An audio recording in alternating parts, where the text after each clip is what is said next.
It was cold, a deep, bone-etched cold that the heavy sheepskin jacket and heated suit couldn't touch once you were above 20,000 feet.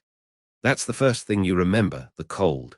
That and the smell, this permanent mix of high-octane fuel, cordite from the guns, and the sharp, coppery tang of fierce sweat that was just part of the fuselage by that point. We were flying coffins. That's what they called the B-17s. But ours was the worry-wart, and she brought us home through some tight scrapes. I was just a kid, really, a waste gunner from Omaha who'd never been farther than Chicago before the war dumped me in England. That day, the mission was Bremen. Just saying the name still puts a taste in my mouth, like old pennies. The flak started before we even reached the coast, those ugly black puffs of smoke blooming around us, innocent as cotton 1 second, and then bam, the plane would shudder like a dog shaking off water. You'd hear the shrapnel peppering the aluminum skin, a sound like gravel thrown against a tin roof, and you'd just pray nothing vital got hit. We dropped our load, saw the fires starting far below, and turned for home, the whole formation wheeling around, everyone just wanting to put land behind them and see the white cliffs. That's when it got sour. There was no big warning, just a sudden, gut-wrenching lurch that threw me against the cold metal of my gun mount. The whole plane screamed. It wasn't a human sound. It was the sound of metal being torn apart. I looked out and saw it. A jagged hole the size of a trash can lid ripped clean through the right wing, fuel streaming back in a fine, terrifying mist. Almost immediately, the number 3 engine coughed, belched a thick cloud of black oil, and just quit. A minute later, number 4 sputtered out too. The worry-wart nosed down, and that familiar drone of 4 engines became a sick, labored thrumming from just the 2 on the left side. We were losing altitude and speed fast. Falling behind the formation is the worst feeling in the world. You watch them pull away, those other fortresses, a beautiful, deadly armada, and you're just alone, a wounded duck, a sitting target. The skipper's voice came over the intercom, trying to sound calm. "Hang on, boys, we're light now, we'll make it." But you could hear the strain underneath. Then another voice, thin and ragged, cut in. It was Joe, our tail gunner. "Tail to crew, I'm hit." My blood went colder than the air outside. Joe was from Philly, a wisecracker who always had a deck of cards and a dirty joke. We shared our fears in the dark of the barracks, talking about girls back home, about what we'd do when this was all over. He was my buddy. I scrambled back through the fuselage, past the radio operator who was desperately trying to raise anyone on the set. The smell of smoke and something sweet, something sickly, hit me. The tail section was a mess. A piece of flak had come through his plexiglass bubble. He was slumped over his guns, his flight suit dark and wet. His face was white as a sheet. "Hey, Nebraska," he mumbled, his teeth chattering. "Caught a piece of the action." My hands were shaking so bad I could barely get the first aid kit open. The sulfur powder looked pitifully small sprinkled on the wound. I pressed a bandage against his side, his blood warm on my frozen fingers, and I kept talking nonsense, telling him we were gonna be okay. We'd be drinking a beer in the pub by nightfall, all the lies you tell when you're scared to death. The plane felt heavy, sluggish, and the world outside the thin skin of the bomber was a boundless, empty blue. That's when the intercom crackled again. It was the top turret gunner, his voice a dry whisper. "Bandit, 9 o'clock high." My heart just stopped. This was it. We all knew it. A lone B-17, crippled, couldn't fight off a fighter. It was like being a wounded antelope on the savannah, just waiting for the lion. I left Joe as best I could and stumbled back to my waist gun, my palms slick inside my gloves. I saw it then, dropping out of the sun like a hawk. A Focke-Wulf 190. It was a mean-looking bird, all engine and guns, its dark green camouflage making it look like a serpent sliding through the clouds. I gripped my .50 cal, my finger on the ice-cold trigger, knowing it was useless, a gesture. I could see the black crosses on its wings, clear as day. This was the face of the enemy, the guy who'd been trying to kill us for months. He closed in fast, and I remember thinking, okay, this is how it ends. Just make it quick. The whole crew went dead silent. The only sounds were the labored groan of our 2 good engines and the wind whistling through the holes in the fuselage. You could feel the tension, a physical thing, thick enough to choke on. I saw the fighter pilot's head turn in his cockpit. He was looking right at us. I was staring down his gun barrels, waiting for the flashes, for the world to erupt in fire and noise. I closed my eyes for a second, muttered a Hail Mary, the words my mother taught me, feeling empty and small in that vast sky. But the flashes never came. I opened my eyes. He was still there, flying formation with us, so close I could see the shape of his oxygen mask, the tint of his canopy. He was just looking, assessing the damage, I thought, taking his time to line up the perfect shot. He flew alongside for what felt like an eternity, his plane riding the air with an easy, predatory grace ours had lost. And then he did something I'll never forget. He rocked his wings slightly. Then he gestured with his gloved hand. He pointed. Not at us, but ahead, towards the west, towards home. The disbelief was a heavier weight than the fear had been. My mind couldn't make sense of it. Was it a trick? Was he luring us into some kind of trap? But what trap was there up here? The co-pilot came on the intercom, his voice hushed with awe. You guys seeing this? He's not shooting. He's escorting us. The Focke-Wulf pilot pulled a little closer, and I swear he looked right at me in the waist window. He gave a slow, deliberate nod.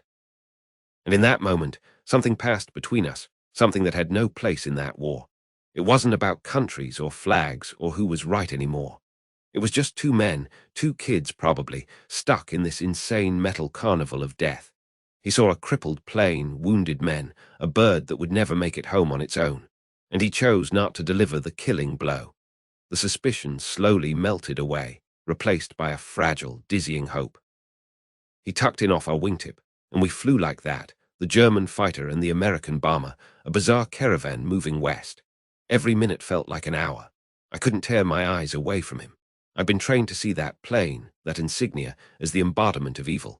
But the man inside had just offered us a gift more valuable than anything in the world, a chance. We limped along, the English Channel getting closer. My knees felt weak with a relief so profound it was almost painful. We started joking again, the dark, hysterical humor that kept you sane. The radio operator yelled out, "Hey, maybe he wants to defect. We'll take him to the pub." But we all knew that wasn't it. This was something else. This was chivalry, a code. It felt ancient, like something from nights of old, not from the bloody, industrial nightmare we were trapped in. Then, on the horizon, we saw them. 3 tiny specks that grew into P-51 Mustangs, their sleek shapes a more beautiful sight than any pin-up girl. Our cavalry had arrived. The German pilot saw them too. He looked over at us one last time, gave a final, sharp wave, and then dipped his wings in a salute. He pushed the throttle, and that Focke-Wulf, which had seemed so menacing before, now seemed like a guardian angel as it climbed away, turning back towards the continent he'd come from, vanishing into the sun. We landed on the runway at Bassingbourn on 2 engines and a prayer. The plane was a wreck. They ended up scrapping it. We helped carry Joe out on a stretcher. He made it, thank God. But the real strangeness started when we got debriefed. We're sitting there with the intelligence officers, still shaking, covered in grease and Joe's dried blood, trying to tell them what happened. They listened, took notes, and then the captain, a clean-shaven guy who'd probably never left the ground, looks at us and says, "You boys are understandably shaken up. You took a lot of flack. It's common to see things." We insisted. All 9 of us, the whole crew, told the same story, but they just nodded patiently and wrote down possible battle fatigue. They didn't believe us. They thought the trauma had invented a merciful German pilot. And after a while, in the numbing routine of more missions, more death, more loss, even I started to wonder sometimes, in the dead of night, if we had imagined it. Was it a collective hallucination born of terror? But no, I know what I saw. I've carried that man's face with me for 60 years. I saw him again in the eyes of German tourists I met years later, after the war, when the hate had finally bled out of the world. I saw him in my own grandson, who has that same quiet decency. That German pilot taught me more about humanity in those 10 minutes than I learned in all the years before or since. He was the enemy, sure. But in that moment, he was just a man who saw other men in trouble and chose mercy over murder. In a war that specialized in grinding every last bit of goodness out of you, that one small act, that flicker of grace in the cold, hard sky, was everything. It was the day we thought we were dead, and a stranger gave us back our lives. And you don't ever forget a thing like that. The engine's drone was a constant, a vibration that went right through you, through the seat, and into your bones, until you forgot it was there, until it became the sound of being alive up in that cold, thin air. That particular day, over the ragged coast of Germany, the drone was the only thing familiar. The world outside the canopy was a wash of winter blue, the kind of clear, hard sky that makes you feel exposed, like God himself might glance down and see you perched there, a tiny, angry insect armed with cannon shells. My fingers were numb inside my fleece-aligned gloves, the leather of the control stick worn smooth in the places where my hand always rested. You get a feeling, a hunter's itch after enough sorties. You learn to read the empty sky, to spot the tiny, dark speck that doesn't belong, the condensation trail that wasn't there a moment before. And then I saw it. A B-17, a flying fortress, but it was anything but formidable. It was a wounded bird struggling to stay in the air. The contrail it left was ragged, streaked with oily black smoke, and even from a distance I could see the damage. Part of the tail was just gone.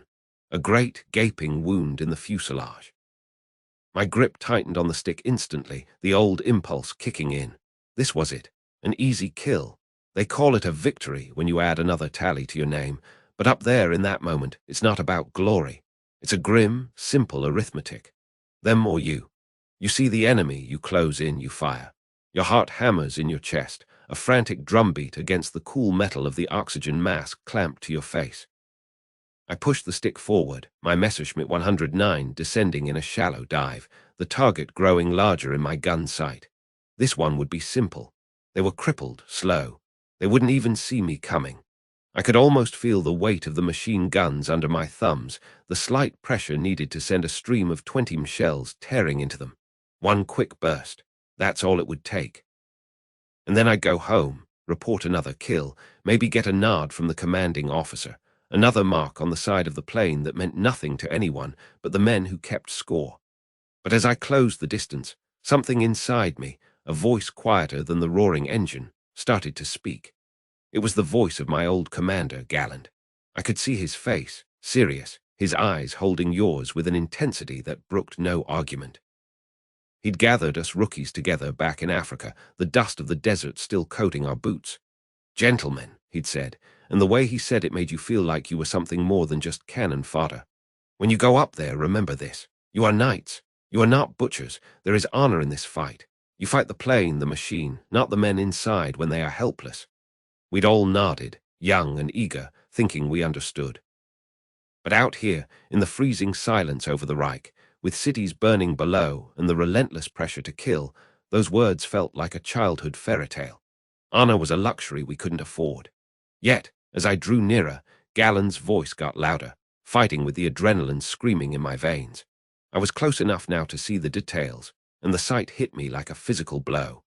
Through the gaping holes torn in the B-17's aluminum skin, I could see inside.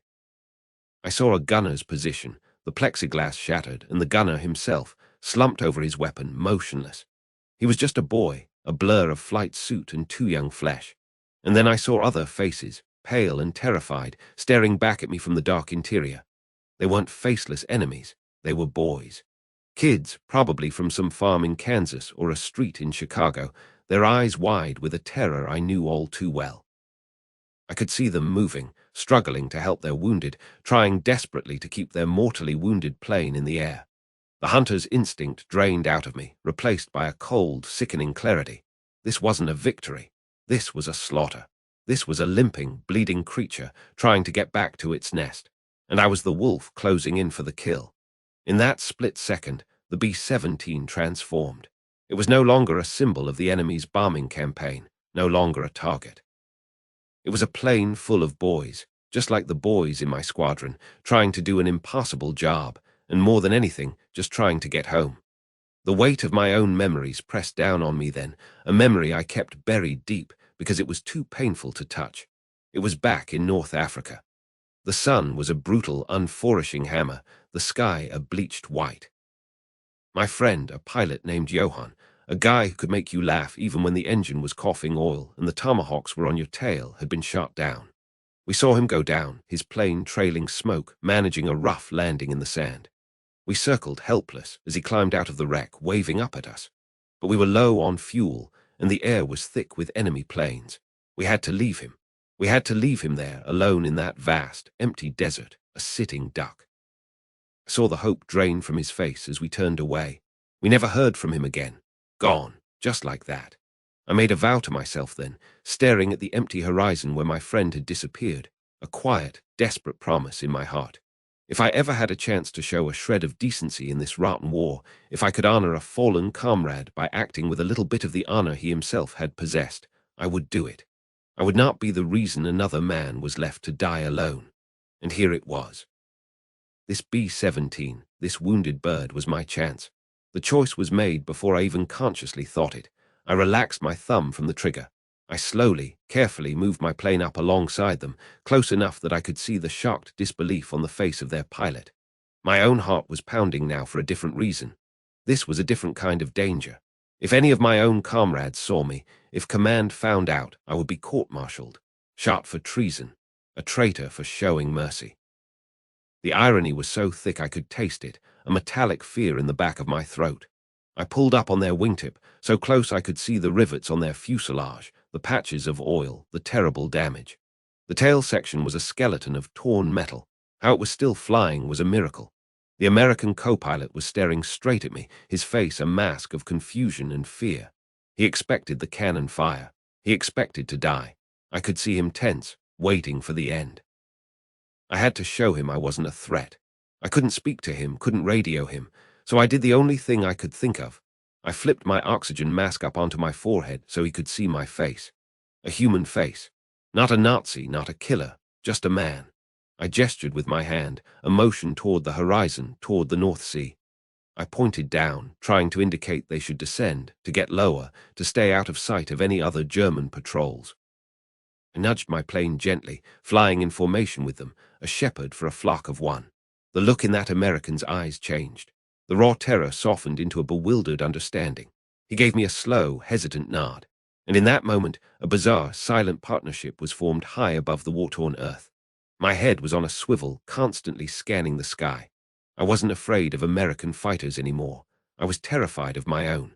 Every speck in the distance sent a jolt of ice through my veins. I was protecting the very men I was sworn to destroy. My duty had shifted. It was no longer to the fatherland, not in that moment. It was a human duty, a duty to those boys in that battered plane. I found myself talking to them in my head, a silent prayer. Come on, hold together, just a little longer. You can make it. Fly, you beautiful, broken thing, fly.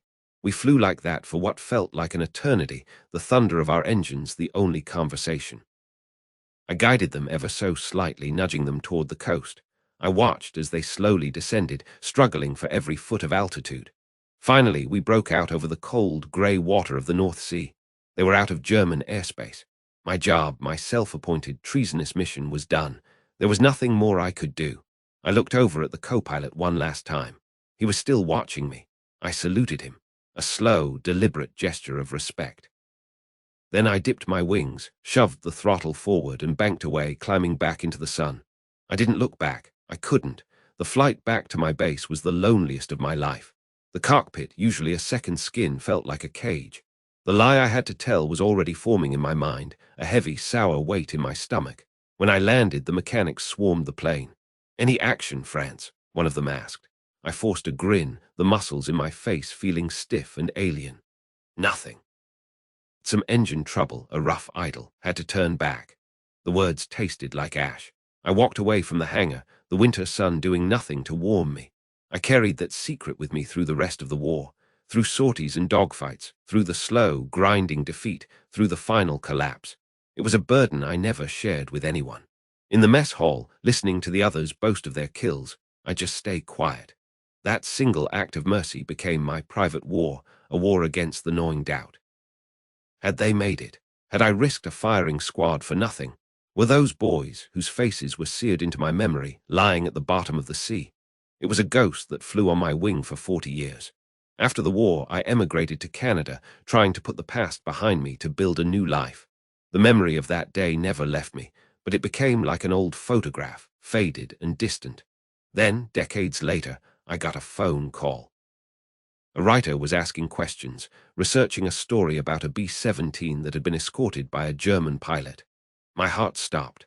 I couldn't breathe. He told me the name of the American pilot, Charlie Brown. He told me that, yes, they had made it. They had limped back to England, landed on a prayer and a wing, and every single one of those boys had survived the war. The relief that washed over me was like nothing I've ever felt. It was a physical warmth, a weight lifting off my soul that I had carried for so long I'd forgotten what it was like to stand without it. The act wasn't forgotten. It lived on in their world, too. Charlie Brown had been looking for me. We were reunited, not as former enemies, but as brothers who had shared a moment of grace in the hell of war. We became the closest of friends, a friendship forged in those few minutes of silent understanding over the coast of Germany. We'd sit for hours, Charlie and I, and talk about everything and nothing. He'd detail me about his crew, his life after the war, and I'd tell him about mine. We never spoke much about the war itself. We didn't need to. The important part was already understood. It proved to me that in the midst of all that organized, mechanized hatred, a single spark of humanity could survive. It was a small thing, that choice I made, a split-second decision in a vast, global conflict. But for 10 young men, and for one old German pilot, it made all the difference in the world. You know, they called it the ball turret. Sounds almost friendly, like something from a carnival, doesn't it? Let me tell you, there was nothing friendly about it. It was a plexiglass bubble stuck underneath the belly of a B-17 flying fortress, and they'd stuffed the smallest guy in the crew into it, which was me. I was a scrawny kid from Ohio who'd never been higher than the water tower back home. In that thing, you were completely separate from the rest of the plane, from your buddies. You get winched up into it before takeoff, and once you were in, you were locked in. There was no quick way out. If the hydraulics failed, which they sometimes did, you were trapped. Your whole world was that curved glass and the 2.50 caliber machine guns you clutched like they were the only things keeping you from falling into the abyss. And the abyss, it was something else. We're talking 25,000 feet up, so high the sky turns a kind of dark, cruel blue. The cold wasn't just cold. It was a living thing that bit through your electric suit, no matter how many layers you had on. Your breath would fog the glass, and you'd have to wipe it clear with a clumsy, fleece-aligned glove just to see the flak starting to bloom around you. The Germans called it flak, Flugabwehrkanonenschierkraft cannon. We just called it hell. Black puffs of smoke that would suddenly erupt, and if you were close, you'd hear the thump-thump-thump against the fuselage, like rocks being thrown at a tin shed. Sometimes you de-smell it, this acrid, sulphurous stink that would seep into the turret, and you'd taste it in the back of your throat, mixed with the constant flavor of fear, which is a lot like chewing on a penny. But the worst part, the part that really got to you in the ball turret, was the vertigo. You're hanging underneath this massive plane, and you can spin a full 360 degrees, upside down, right side up. 1 second you're looking at the tops of the clouds, the next you're staring straight down at the patchwork of Germany, the fields and rivers and towns that were doing their damnedest to kill you. It was a dizzying blur. You'd see other planes in the formation, and from my angle, they looked like they were flying upside down. Your stomach would do somersaults. You learned to focus on your sector to keep your eyes moving, but that spinning feeling never really left you. You were the eyes of the ship, they said. Felt more like the bait. This one mission, it was late 43, deep into winter. We were heading back from a raid on Bremen. Our plane, the Lucky Lady, had taken a beating. A flak burst had ripped into our number 2 engine, and Feathers, our flight engineer, had to feather the prop. That means stopping it from windmilling, but it also means we lost a big chunk of our power. We started to lose speed and altitude almost immediately. That's the worst feeling in the world, especially in a bomber. You fall out of the protection of the formation. You become a straggler, a cripple, and that's when the wolves come out, the German fighters. My turret, my little glass bubble, was powered by hydraulics, and the hit must have damaged the lines because it just froze. I was stuck, staring off to the side, unable to traverse, unable to bring my guns to bear. I was a sitting duck in a glass jar, just waiting. I remember trying the controls over and over, my hands sweating inside my gloves, a desperate, sick feeling rising in my gut. I got on the interphone, my voice tighter than I wanted it to be. Pilot from Ball Turret. My hydraulics are gone. I'm frozen. There was a silence. Then our pilot, Captain Miller, a steady guy from Texas, came back. Roger, Ball. Just keep your eyes peeled. Fighters inbound. That was it. No magic fix. Just keep your eyes peeled while you're completely helpless. The cold seemed to get deeper then, seeping right into my bones. I could feel every beat of my heart pounding against my ribs. This is it, I thought. This is how it ends. I thought about my mom's apple pie warming on the windowsill back home. A stupid thing to think about, but your mind goes to strange places. Then I saw him. A shadow first, moving fast, a Focke-Wulf 190. It was a beautiful plane, I'll give them that, but seeing one come at you is like seeing a shark in the water. He came in from the front, a high-speed pass, and I saw the flashes from his wing roots. His cannons. Tracers zipped past my turret, so close I could feel the heat. I heard the bang-bang-bang as some of his rounds hit the lady's fuselage. Then he peeled away, banking around for another pass. This time I knew he'd come for the kill. He'd come for me. I strained against my frozen controls, a useless gesture like trying to push a car with your bare hands. I watched him turn, a tiny cross in the distance growing larger. My mouth was dry as dust. I remember my thumb resting on the trigger of my dead guns, a pointless comfort. This was it. He lined up on our tail, and I could see the details of the plane now, the distinct black crosses on the wings and fuselage. His nose filled my entire field of view. I braced myself. I waited for the muzzle flashes. I waited for the glass to shatter. I closed my eyes for a second, a stupid, reflexive thing. But the flashes never came. I opened my eyes. He was still there, but he wasn't attacking. He had pulled up alongside us, so close I could see the oil stains on his cowling, the chipped paint. I could see the pilot. He was so close I could see the outline of his head, his leather helmet, his goggles pushed up on his forehead. He was flying formation with us. My mind just couldn't process it. This was the enemy. The guy who, seconds ago, was trying to blow us out of the sky. Now he was just there, holding station. His head was tilted, and he was looking right at me. No, not just at the plane. Right at me, in my fishbowl of a turret. He was studying us, looking at the feathered prop, the damage along our wing. It felt like an eternity, those long, silent minutes. I just stared back. I couldn't look away. My finger was off the trigger now. What was the point? We were having a conversation, him and me, without a single word. It was the strangest thing I've ever been a part of. He could see I was helpless. He could see our plane was crippled, and he wasn't shooting. The only sound was the constant, deafening roar of our own engines and the wind, but in that bubble it felt utterly silent. I don't know what came over me. Maybe it was the tension, maybe it was just a desperate human need to acknowledge this insane moment. I raised my hand. Not a wave, really. More of a slow, cautious gesture, like you give to a stranger across a crowded room. A lift of the fingers from the grip of my machine gun. A gesture that said, "I see you." And I swear to God, I saw him nod, just a slight tilt of his head. A nod. It wasn't friendly, it wasn't an acknowledgement of friendship. It was more like an understanding. A recognition that down here, below the politics and the flags, we were just a bunch of kids stuck in machines made for killing. And in that moment, he chose not to. The feeling that washed over me then, it wasn't joy.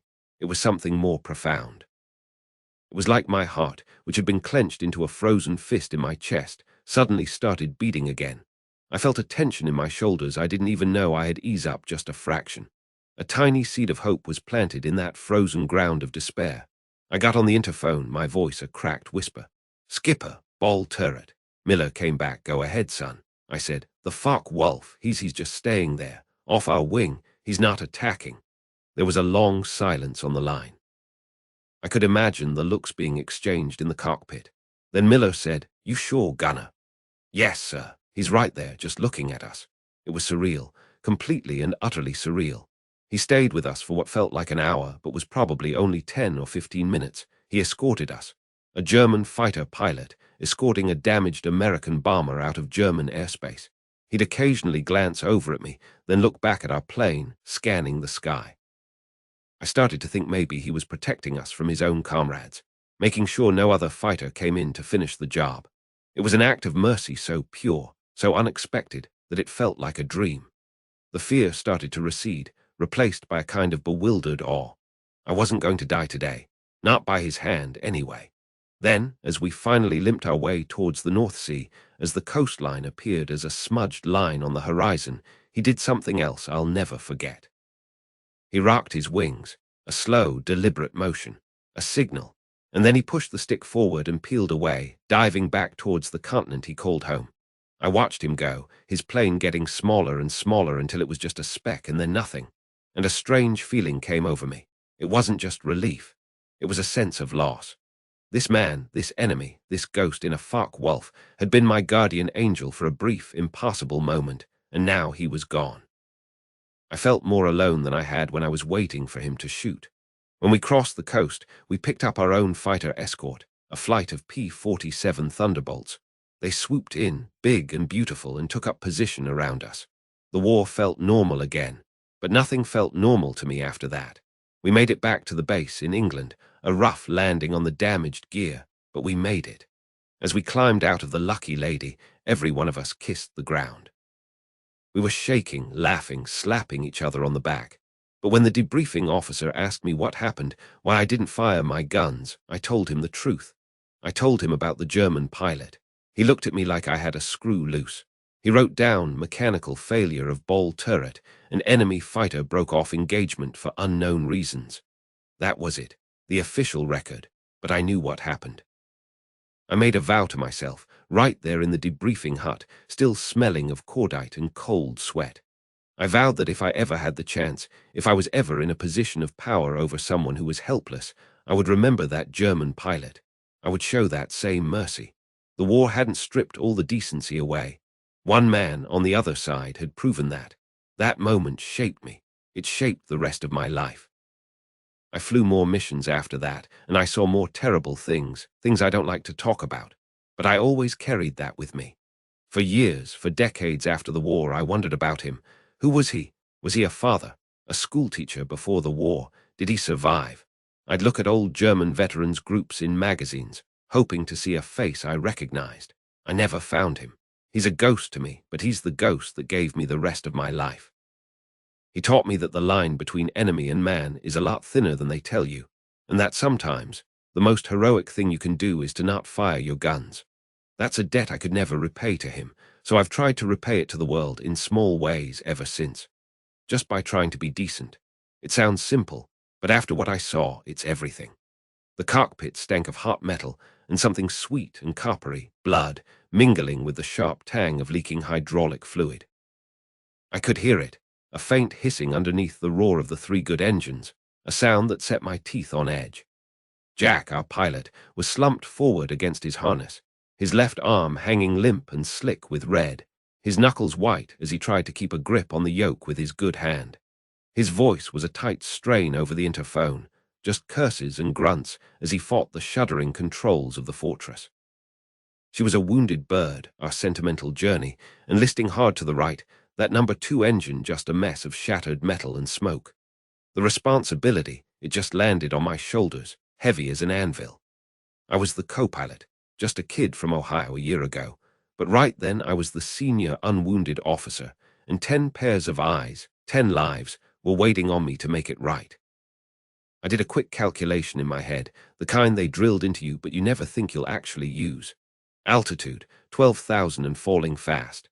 Distance to the English coast, too damn far. The channel wasn't water down there. It was a wide, grey grave, cold and hungry. I remember my mouth was so dry my tongue felt like sandpaper. I had to give the order. My voice sounded strange in my own ears, too calm, like it belonged to someone else. Prepare to ditch. Just 3 words, but saying them felt like signing a death warrant for every man on this ship.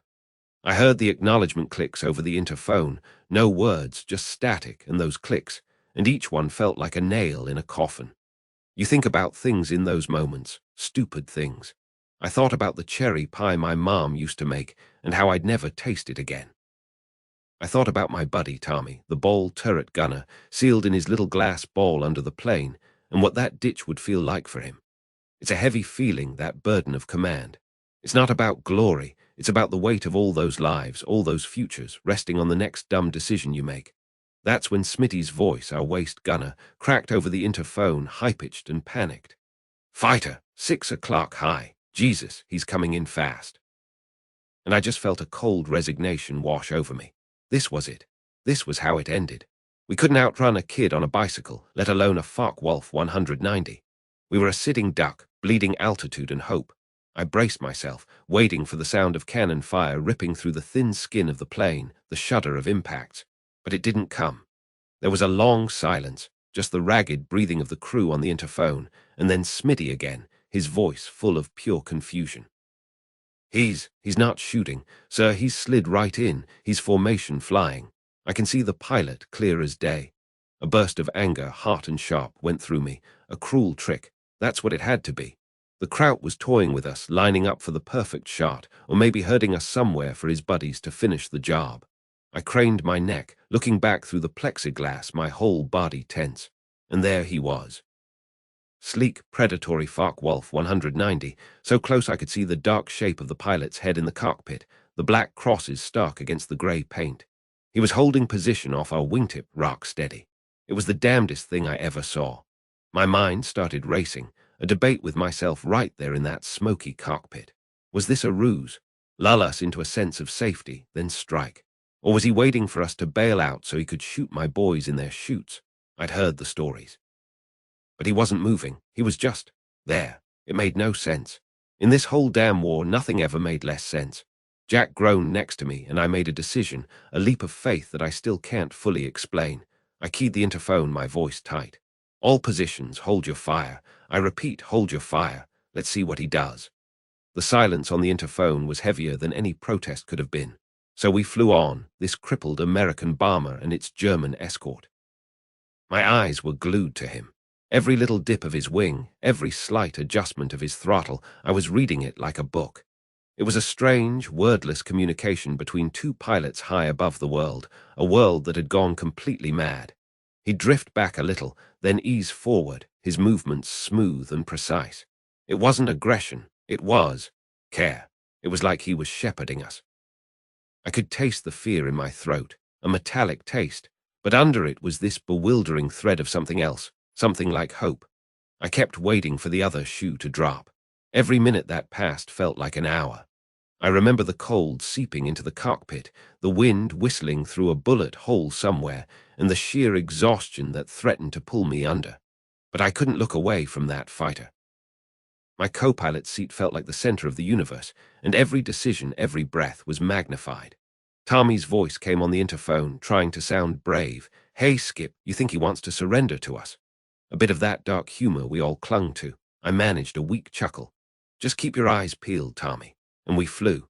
The fuel gauges were dipping lower, the channel sparkling below us, looking less like a grave and more like water. And then I saw it, a smudge on the horizon. Land, England. A lump formed in my throat. We might just make it. We might actually make it. As the white cliffs of Dover became clearer, the Focke-Wulf pilot did something I'll never forget. He edged in a little closer, rocked his wings twice, a graceful, almost friendly gesture, and then he peeled away to the east, his engine carving a wide arc back towards France. He was gone, just like that. The sky felt empty without him. We were safe. The relief was so profound, it was like a physical force, leaving me weak and shaking. We had cheated death, and our savior was the last person on earth we would have ever expected. Landing that battered bird on the first piece of English turf we found, a rough emergency field, was a blur. The cheers and backslapping from the crew, the medics pulling Jack out, it all felt distant. The first thing I had to do was report to the debriefing officer, a captain with a clean uniform and a clipboard. I told him the story, the whole thing. I told him about the German pilot. He listened, scribbling notes, and when I finished, he just looked at me over his glasses.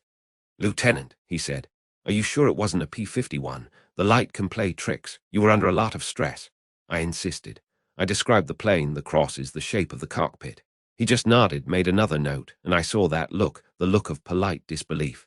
They filed it as fighter escort of unknown origin. That was it. The burden of gratitude is a strange weight. We were alive because of an act of chivalry from a man whose entire purpose that day was supposed to be to kill us. It didn't fit. It messed with the whole narrative of the war, the good guys and the bad guys. For us, it was simple. A man had seen us in trouble and chosen mercy. He'd chosen to be a human being first and a soldier second. In the mess hall later, over a cup of awful coffee, the crew couldn't stop talking about it. It was the miracle. But for me, the co-pilot, the one who had to make the call to trust him, it became something more. It became a quest. After the war, I tried to find him. I wrote letters to German aviation associations, talked to other pilots, anyone who would listen. I just wanted to put a name to the face I saw in that cockpit. I wanted to shake his hand and say thank you. I wanted to know if he made it through the war himself. I never did find him. He's still out there, a ghost in my memory, a reminder that even in the heart of hell, there can be a spark of grace. Sometimes, on a clear day, I look up at the sky, and I think about that strange, silent partnership, that bond forged not in friendship, but in shared humanity high above the killing fields. He was the enemy who became, for 20 minutes, a brother in the sky, and I've spent a lifetime grateful for the burden he lifted from my shoulders that day. You want the real story, not the one from the history books. You want to know what it was like up there in the cold with the world trying to kill you. Well, let me tell you, by December of 43, I was an old man in a young man's body. The shiny patriotism they pinned on us back in basic training had been scraped away, replaced by something harder, colder. You see, we were on the back end of our tour, me and the rest of the crew of the Ye Olde pub. We'd been through the meat grinder. The romance of flying, that was for fools and recruiting posters. Up at 20,000 feet, romance froze to death. It was just a job, a filthy, terrifying job of getting a battered aluminum crate full of kids from point A to point B while people you never saw shot artillery, shells the size of railroad ties at you, and sleek little German fighters queued up to chop you to pieces. I'd seen it happen. I'd seen a B-17, just like ours, take a direct hit over Bremen. 1 minute it's a beautiful, solid fortress, 10 men inside. The next it's just a pink mist and falling confetti. No parachutes. You try not to think about the guys in that confetti, about whether you knew them from the mess hall, whether you joked about the lousy coffee just that morning. You swallow it down, and it sits in your gut like a ball of lead. So when death came for us that day over Germany, I was ready. Or as ready as you can be. We were a wreck. Flak had torn us up bad over the target. Bremen again, always Bremen. The intercom was a mess of static and frantic shouts. I could smell it, that bitter mix of cordite, oil, and something else, something sweet and metallic that I later learned was the smell of your own airplane's blood, the hydraulic fluid. We de-lost an engine, then another was coughing its guts out. The controls were sluggish, like trying to steer a truck through mud. And worst of all, the tail was chewed to hell. Our tail gunner was wounded, maybe dead. We couldn't raise him. We were lagging, falling behind the formation, and that's a death sentence. A lone bomber is a sick bird, and the hawks are always circling. The cold was a living thing, seeping through my fleece-aligned jacket, biting at my fingers even inside the thick gloves. You touch a bare piece of metal, and your skin would stick to it. The oxygen mask was a frozen prison on my face. And then, through a hole torn in the fuselage, I saw him. A German fighter, a Me-109, sliding in behind us. My heart didn't even racing, it just stopped. This is it, I thought. This is how it ends. I remember a strange kind of peace mixed with the terror. Not a good peace, just a resignation. No more missions. No more wondering if this was the one. No more writing letters home that felt like lies. I looked at the backs of my buddies' heads in the cockpit. Charlie Brown, our pilot, fighting the controls, Peppy, our co-pilot, his face tight with strain. I just thought, well, at least it'll be quick. A burst of cannon fire and it'll be over. Better than spiraling down in a fireball, better than drowning in the channel. I closed my eyes and waited for the world to explode, but the explosion never came. Just the steady, labored groan of our wounded engines and the shriek of the wind through the holes in our skin. I forced my eyes open. The German was still there, flying formation with us. So close I could see the pilot's head, a dark helmet and goggles. What the hell is he doing? Is he toying with us, taking pictures for the scrapbook? My cynicism, hardened over 24 missions, told me this was some new kind of cruelty. Maybe he was out of ammo and just wanted to watch us die slowly. But then he did something that shattered my entire understanding of the war. He edged in closer, and I could see him pointing, not a gun, just his finger. He was pointing down toward Germany, and then he gestured a kind of sweeping motion toward the coast. It took a second to click. He wasn't pointing us down to crash. He was pointing us toward Sweden, neutral territory, a way out. He was escorting us. My mind couldn't process it. This went against every instinct, every rule. This war was about killing. Them or us. I'd seen the propaganda reels, the snarling Nazis. They were monsters, faceless, merciless. But the man in that cockpit, he wasn't a monster. In that moment, he was just a flyer. Another man stuck in this freezing, killing sky. He saw our crippled ship, our dead tail gunner, kids barely old enough to shave trying to get home, and he saw something other than a target. He saw a shared predicament. He saw us, and he made a choice. Compassion over a kill count, mercy over a medal. It was like a crack of light in a room that had been pitch black for years. For a few minutes he flew with us, this strange, silent guardian angel in a German grey-green paint job. He shepherded us over the flak batteries on the coast, and then with a crisp, almost formal dip of his wings, he turned and was gone, vanished back into the war. We were alone again, but the air felt different. The certainty of our death had been replaced by a fragile, trembling hope. That single act, it broke something in me, but in a good way. It broke the hate. It was the one thing in the whole damn war that I could never fit into the neat story of good guys and bad guys. It was a mystery, a miracle, a moment of pure illogical humanity that refused to be buried by all the ugliness. After we limped back to England, crash landing on that field, the war didn't stop. We flew more missions. I saw more friends die. I saw the world burn from 6 miles up. But that memory, that German pilot, it stayed with me. It was a touchstone. When the nightmares came, the ones where I'd wake up sweating, hearing the flak bursts and the scream of diving fighters, I'd force myself to remember his face, or what I imagined his face looked like under the goggles. I'd remember the slow, deliberate dip of his wings. It was a tiny, hard jewel of hope I kept in my pocket. When the war finally ended, and I got on that boat home, I tried to forget most of it. I shoved the memories into a box and locked it tight. The smells, the sounds, the fear, you don't want to bring that home to your wife, your kids. You want to be the man you were before, but you never can be. That boy is gone. But that one memory, the one of the German pilot, it wasn't in the box. It was out in the light. It was the one story I could tell. Not as a war story with heroes and villains, but as something else. A lesson. I'd gather my kids on the porch on a summer evening, and I'd tell them about the time an enemy chose to be a savior. I'd tell them that even when the world tells you to hate, you always have a choice. You can always choose kindness. For me, that became what the war was really about. Not the beaches we stormed or the bombs we dropped, but that one quiet, impossible moment of grace suspended in the frozen air over enemy territory. It was the truth I clung to. Years went by. Life went on.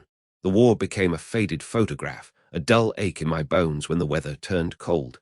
And then I got a letter from Charlie Brown, our old pilot. He'd been looking for the German flyer, and he'd found him, a man named Franz Stigler. Can you believe it? After all that time, they found each other. And they didn't just exchange letters. They became friends, close friends, like brothers. When I heard that, it felt like a circle, drawn 40 years earlier in the sky, was finally closing. It was the ultimate victory. That friendship was the final proof that what happened that day wasn't a fluke. It wasn't just a momentary lapse. It was about something bigger than nations, bigger than flags, bigger than the whole damned war. It was about our shared humanity. France's decision to spare us, that single act of incredible courage, and let me tell you, it takes a different kind of guts to let an enemy go than to pull a trigger. That act sent out a ripple that lasted for decades. It brought two men together who were supposed to kill each other and made them family. It taught me, more than any battle ever could, that the greatest courage isn't always in the killing. Sometimes, the bravest thing you can do is to choose not to. Sometimes, the most powerful weapon is a gesture of peace. And that kind of act, it doesn't just save lives. It changes them. It changes everything.